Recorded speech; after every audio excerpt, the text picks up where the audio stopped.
Hello, welcome to Birth Words. This is episode number 63. In episode 63, we're going to continue talking about figured worlds and how they relate to birth. And specifically today, we'll be talking about forms of language, people, and objects that are part of figured worlds in birth. Welcome to Birth Words. Words are powerful. What are you doing with yours? In this podcast, birth doula and applied linguistics scholar Sara invites you to be intentional, reflective, and empowering with your language as we come together to honor those who give birth. The work of Birth Words is to elevate the language surrounding pregnancy, birth, and the postpartum period. Nothing in this podcast should be taken as medical advice.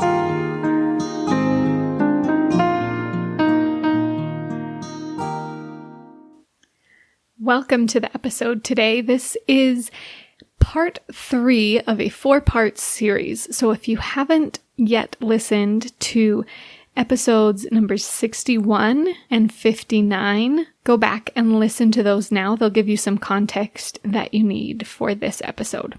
So in episode 59, I introduced the idea of figured worlds, which are basically the simplified mental pictures that we have of the way the world works. And we can have different figured worlds about elementary school classrooms or birth or eating at a restaurant. Any time you propose a specific social situation, the simplified version of what that typically looks like that pops into your head is called a figured world.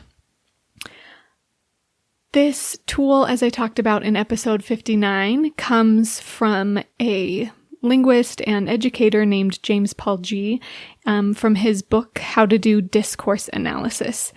And I know I'm kind of throwing a lot of terms out at the beginning of this episode. Discourse analysis is the analysis of language in use. And discourse is another thing that I've talked about in previous episodes. I give an introduction to it in episode 4, so that's another one for you to check out if you want to learn more about discourse or language in use.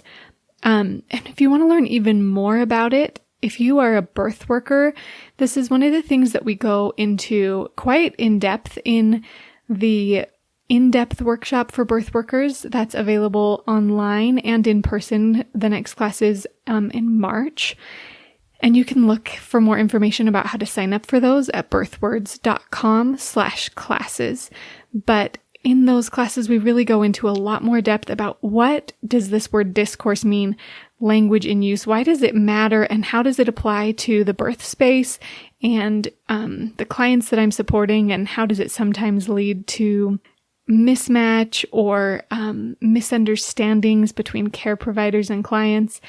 Lots and lots of layers of complexity can be uncovered on this topic. So if you're interested in learning more, I'd point you towards those resources. But for today, let's dive into this episode. Again, I do encourage you to listen to episode 59 and 61 to get some background for where we're going with this one. Because in episode 59, I described what a figured world is. In episode 61, we talked about 3 specific applications of figured worlds, specifically different facets of figured worlds. And those were participants, activities, and ways of interacting during birth. So again, I know that I'm being really conceptual with these things, and I want to not be abstract. I want to be concrete and give examples of what they look like. So James Paul G talks about figured worlds and, again, this imagined world, this simplified picture in our minds of how things operate.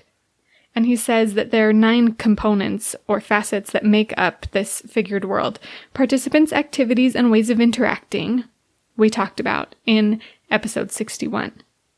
Today we're going to talk about forms of language, people, and objects. So today we're going to think about figured worlds and the forms of language, the people, and the objects that exist in these figured worlds. And of course, we'll be talking about birth. So as I talked about in episode 59, your figured world of birth, the typical figured world for most people in the United States is that if you say childbirth, they might imagine a hospital bed, a woman lying in a hospital bed, perhaps with feet up in stirrups, perhaps screaming, perhaps expletives, perhaps all the things, right, that you see in a movie or media, because social influences influence the way that we conceptualize things in our minds. And when a person is preparing to give birth for the first time, they are very influenced by those figured worlds that have been introduced to them, that they've crafted in their mind based on the social influences that they've been introduced to. So a person who has had primary exposure to childbirth through popular media and horror stories at baby showers and other popular depictions of childbirth goes into the experience with this preconceived notion of what it might be and expects the things that are in that mental figured world. So it matters what's in our minds as we approach an experience. And today we're going to talk about what might be in someone's mind as they prepare for birth in terms of the forms of language they expect, the people they expect, and the objects they expect. So forms of language is a really interesting one, and obviously one that I talk about a lot on this podcast, as the goal and the tagline is language for a better birth. But the forms of language that are often used in the birth space, especially this typical one that is perpetuated by popular media and hospitals and common experiences of many, many people, is that birth takes place in a hospital where the language used is often very technical. Often nurses and doctors are interacting with these technical terms that are not really directed at the one giving birth. They are used between employees at the hospital to quickly and efficiently communicate information. But often that's at the expense of the birth giver. And this, I'm certainly drawing on personal experience as I talk about this. I mentioned in the episode in which I told the story of my twins' birth, I believe that was episode 2, that this was the case for me. I was on bed rest at the hospital for a month before my twins were born. And while I was there, I picked up a lot of lingo. And because I'm language savvy, I felt pretty cool that I knew and could communicate with the nurses using their language. But I didn't realize until much later that this language, these terms, didn't recognize my whole humanity. They treated me as a patient with issues to be treated and focused on those little things, and my medical history, which of course is important for care providers to know, but the lingo and the terms that were used didn't recognize or honor my wholeness, but rather positioned me as a passive patient, a passive recipient of care, and I believe largely influenced the birth experience that I went on to have during that first birth experience. So these terms that we may not think twice about, if you're a birth worker and you find yourself talking in this like lingo about multips and primipares and premature rupture of membranes or PROM, or even cervical exam terminology, dilation, effacement, station, I found myself almost using the term optimal fetal positioning in an email with a client, and then realized, you know what? That doesn't recognize the wholeness of the fetus, the baby, or the one carrying the baby. And I would much rather use terms that recognize their humanity and their wholeness. So I think that's important to think about as we are creating these images of what birth is like in our conversations with our clients and with people that aren't our clients, through that we are their primary exposure to birth, what sorts of language are we planting as typical in this situation? And if you are preparing to give birth, I really encourage you to be thoughtful about the words that you're letting in, the resources that you are choosing as you prepare for birth, and what sorts of language and terms and forms of language do they use as they talk about the experience that you will be having.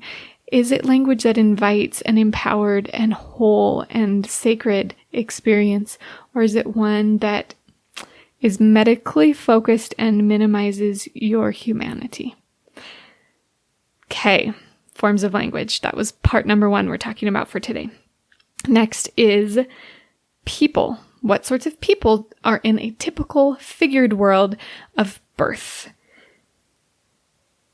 This is a really interesting question, and one that COVID has brought to light even more. That's been difficult for doulas like myself to navigate, because in a typical hospital birth, the essential people have in some cases been narrowed down to include the birth giver, a partner, sometimes, normally, a partner, nurses, doctors. In many cases, at different times during this pandemic, doulas have been eliminated as essential people in that space, and birth givers have been limited to only one support person in that space. This is really interesting and something that I've reflected on since the conversation with Laurel Thatcher Ulrich, which was last time, the most recent episode number 62. She talked about how when she's reading the diary of this 18th century midwife, she knew how a birth went, not because Martha Ballard, the midwife, wrote about the physical and physiological events of the birth, but because she wrote about who was coming and going to that space, which neighbors and friends and professionals were coming and supporting the woman and the family in that space at each time. And those social comings and goings marked the progression of events from labor to birth to postpartum care. And I think that the social aspect of birth is often underrepresented in a typical figured world of birth. That when somebody, again, says childbirth randomly, the picture that might pop into someone's head doesn't focus on these social connections and the deep and important position and meaning of emotional and social support in that space, and the people that are best able to provide that support. And they are people that know the one giving birth intimately and know her desires and preferences and fears and know how to support that person through those and through that specific birth experience. And they need to be in that space with the birth giver, and not only the medical professionals who don't have a personal relationship with the one giving birth. So again, figured worlds come because of the way that we talk and the way that we hear others talk about birth. So when you talk about birth, when you prepare for giving birth, talk about the people that you have important emotional and social connections with that are important for you to have in that space. Because that social and emotional aspect of childbirth is vitally important. Okay, so that was number 2, people. Number 3 is objects, which is an interesting one. Figured worlds and birth and objects. What things would you expect to be in the birth space? Again, typically, I think something that defines people's figured worlds about childbirth is it's kind of sparse, right? That a typical person thinking about someone giving birth doesn't know really what sort of objects to populate a birth room with. They might imagine a hospital bed, monitors with the baby's heart rate and contraction monitors. And maybe if they haven't had a lot of experience with childbirth, the typical person may not know what else goes in that space typically. So let's talk in our normal conversations about the objects that can be present in childbirth so that they become normal and something that people expect to see and use in that space. And when I say this, I'm talking about objects that promote physiological birth and the comfort of the one giving birth. And so I'm thinking about things like a birth stool. I'm thinking about things like a rebozo, the beautiful tradition that comes from traditional Mexican midwives.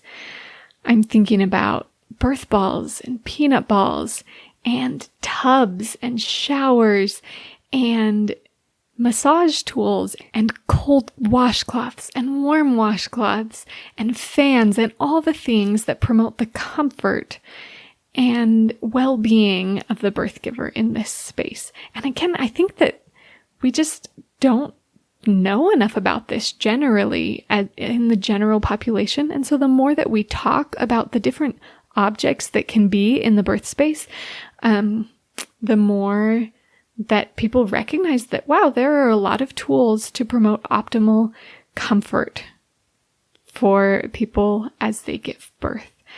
And I think that's an important thing to plant in people's minds, to recognize that an epidural or other medical pain relievers are not the sole source of comfort for a birth giver, that there are many other objects and tools available to people giving birth. And as they know about them, as they prepare for birth, this can drastically change the experience they're preparing to have and can ease feelings of anxiety that can come from feeling like they kind of only have two options to promote their comfort as they prepare for birth. So, okay, wrapping up for today, we've talked about forms of language in a typical figured world of birth, and what we can do to expand and change and be mindful and reflective about the typical forms of language in that space. We've talked about people and how we can talk more intentionally about the social and emotional connections that we have with people as we prepare for and give birth, and the importance of those relationships and those people being in that space. And we've talked about objects and how there are many objects that can be in the birth space that are often not really something that the typical person on the street knows about. And we can talk more about these tools for comfort so that everyone can expect and prepare for a more comfortable and supported birth. So thank you for joining me today. I hope that you learned some new things. I hope that you've gone back and listened to those past episodes. Like I said, episode 4, where we talk about discourse, and episodes 59 and 61 that lead into this one. If you want to learn more about these concepts in depth, and if you're a birth worker and you are thinking about how can I support my clients with a better understanding of all the complex applications of language during pregnancy, birth, and the postpartum period, I would love to have you in my in-depth workshop, either online or in person. Find them both at birthwords.com/classes. And I will be checking in with you in 2 weeks with another episode. Bye. If you're interested in sharing your ideas or experiences on the podcast, go to birthwords.com. If you're liking what you hear, please leave a review on your podcast app. For more resources about language for a better birth, subscribe to the monthly newsletter at birthwords.com and follow Birthwords on Instagram and Facebook.